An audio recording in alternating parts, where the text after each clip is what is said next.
بسم اللہ الرحمن الرحیم۔ آپ صلی اللہ علیہ وسلم کچھ عورتیں اور کہ اللہ کے رسول، ہمارا جو چادر ہوتی ہے وہ اتنی لٹکتی ہے کہ راستے چلتے تو غلاظت میں مل جاتی ہے۔ آپ نے کہا کوئی بات نہیں، کہا اللہ کے رسول پیشاب پیخانے میں مل جاتی ہے، گندگی ہوتی ہے، تو کیا ہم اوپر کھینچ لیں، اوپر اٹھا لیں؟ ہوتا ہے نا بارش ہوتی ہے عورتیں پردہ اٹھا لیں، اپنا اٹھا لیتی ہے، کھینچ لیتی ہے برقعے کو، ہے نا، بچانے کے لیے۔ کیا صحابیہ نے پوچھا گندگی غلاظت ہوتی ہے تو کیا اٹھا لیں جس سے پیر دکھیں گے؟ آپ نے فرمایا نہیں، اگر پیشاب پیخانہ بھی ہو تو اس پہ بھی نہ اٹھاؤ، اس لیے کہ پیشاب پیخانے میں لڑتا ہے تو دھول میں بھی لڑیں گا، تو کہاں جب دھول میں لڑیں گا تو پاک ہو جائیں گا، اٹھاؤ مت لکھ۔ جرابیں پہننا ضروری ہے۔ ہمارا معاشرہ جرابیں خواتین پہنتی ہی نہیں ہے اکثر مقامات پر، حتیٰ کہ یہاں زیارات پہ بھی آئی ہوئی تھیں تو ان کی جرابیں نہیں ہوتی۔ جرابیں پہننا بھی ضروری ہے، نامحرم جب آپ کے پاؤں دیکھے گا تو آپ کے لیے وہ باعث عذاب بن جائے گا۔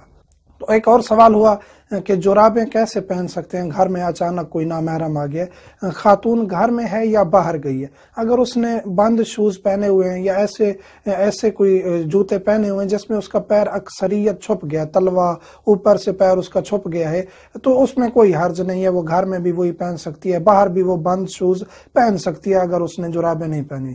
جب اس کا پیر ننگا ہو جاتا ہے، چپل ایک ہوائی چپل ہے جس کے 2 تسمے ہوتے ہیں، اس میں خاتون کا پیر تقریباً ننگا ہوتا ہے۔ انڈیا میں یہ زیادہ پہنی جاتی ہے، انڈین زیادہ پہنتے ہیں، پاکستان میں بھی اس کا رواج ہے لیکن خواتین کم پہنتی ہیں۔